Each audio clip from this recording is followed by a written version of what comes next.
How is everyone doing today? It is August 16th of 2022. For the past couple of weeks, our yard's been on a sort of autopilot, so we've been slow on making videos. I'm not sure how much that's going to pick up, but we've had tons of tomatoes going, varieties of tomatoes going this year in our yard so far, and really excited to sit down and do a tomato tester and maybe a pepper pusher video coming up pretty soon too. But it's August 16th of 2022. This tomato here that I want to show everybody is called the Banana Toast tomato.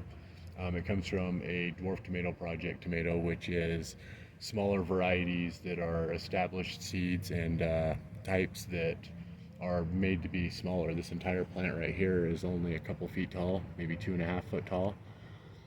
From all the tomatoes that we have on here that are ripe, and I'll pull some of them off in just a second, but we've had a load of tomatoes already come off of it. I would say not a load, but 6 or 7 good tomatoes already come off of it that we've pulled, but we haven't really given it a try yet. So I wanted to give it a try on the first time on camera. This is the Dwarf Banana Toast tomato, and pull some of these off, and we'll take them inside and try them out. Looking it up online, I didn't see a lot about its genetics. A lot of times with the dwarf ones, they'll show you where they kind of come from. I'm not sure what varieties were to create this. The Dwarf Tomato Project's really cool because what it does is it helps people that have smaller space grow a huge variety. This plant so far has just kicked off trestles of tomatoes. There's one falling off right there. I'll kick that one off right there. We'll probably even save seeds on these because the seeds should come up true to type as long as they haven't cross-pollinated in our cluster garden. But look at how pretty those look. And this is a paste tomato. Yeah, it's similar to a paste tomato like a Roma or a San Marzano or an Amish paste. So I've heard some say that they're pretty mild. I'm going to go ahead and try one of these though. Me and Angel will take you inside and give you a look at these. So really excited to get these videos going again. We worked so hard this year in our yard. We faced a family emergency recently and just kind of been held back, and want to get started on these and see how many we can review this year. But this is the Dwarf Banana Toast. Catch you in a second. Alright, so how you guys doing today? This is one that we pulled off yesterday. I know that probably in the camera it's not showing up to the true to color that we're seeing here with the naked eye, but it can get kind of orangish too. These ones are really bright yellow and starting to orange out just a little bit. Generally when we having tomatoes, Angel likes hers maybe a little overripe, and I tend to like mine a little under for some reason, but not too far under, but I'll go ahead and give one of these a try.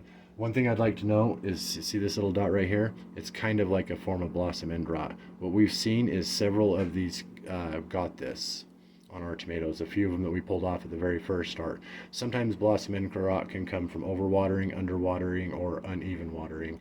And I think with our situation, we're getting a little bit more of this than you generally would.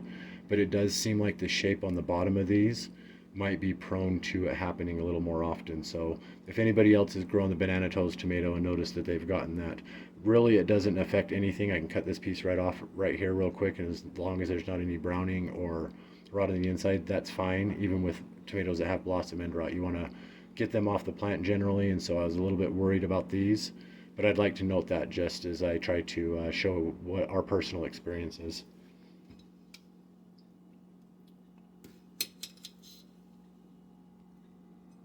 Looks like a pretty juicy tomato, huh? It's thick around the rim here. And it's kind of juicy, but you can see that the juice is almost thick, like a paste tomato would be.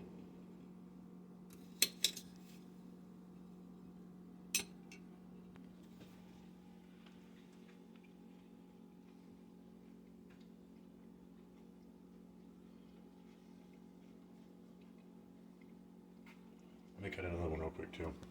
Let me cut this overripe one real quick.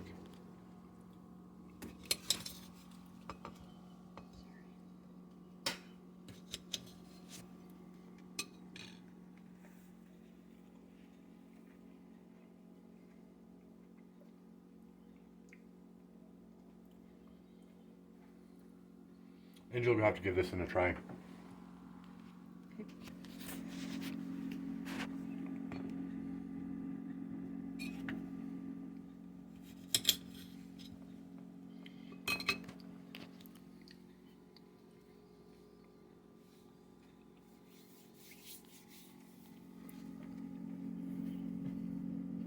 The overripe one was a little mealy.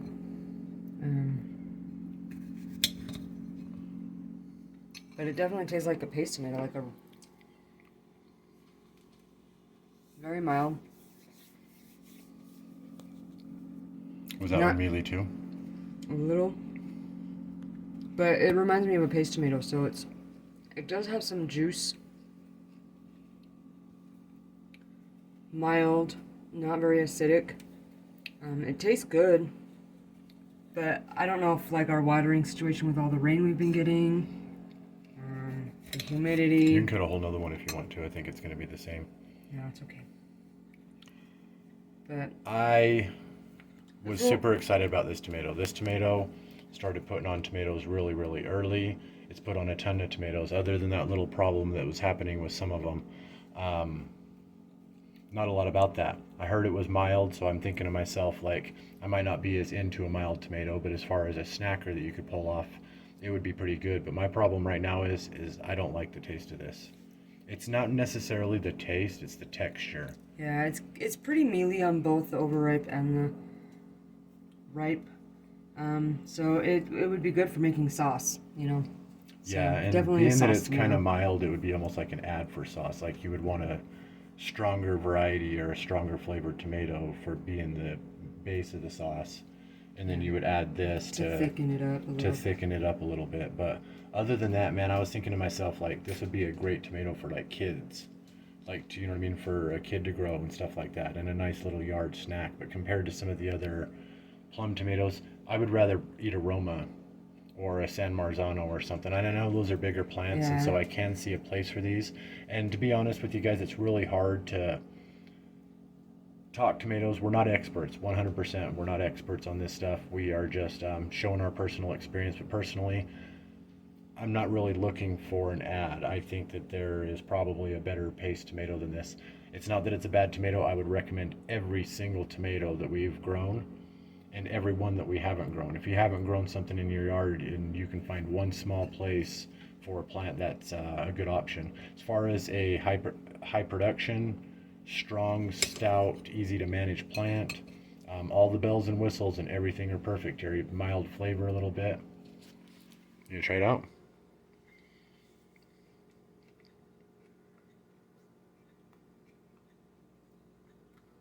Good. Do you like it? You like that one?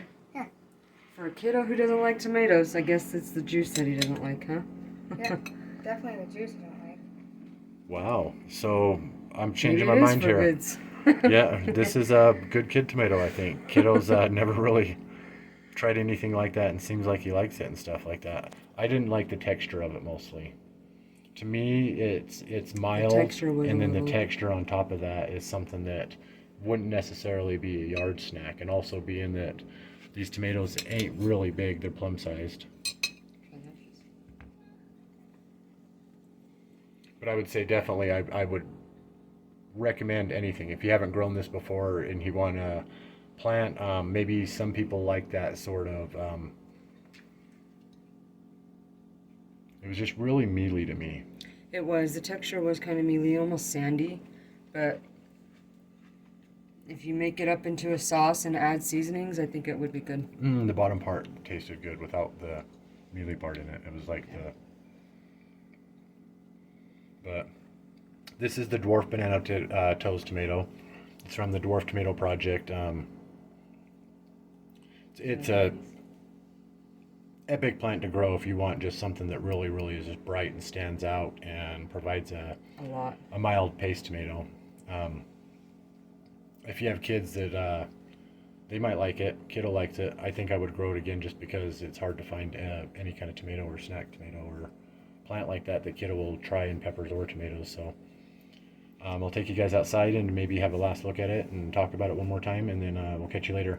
We're trying to keep our videos, our tomato tester and pepper pusher videos, to under 10 minutes. And it looks like this one's 7.5 just for this talking part. So I'll try to make it quick out, wrap this up, and catch you guys in a second. Good stuff. Good stuff. All right, August 16th, 2022. That was the banana toes. There are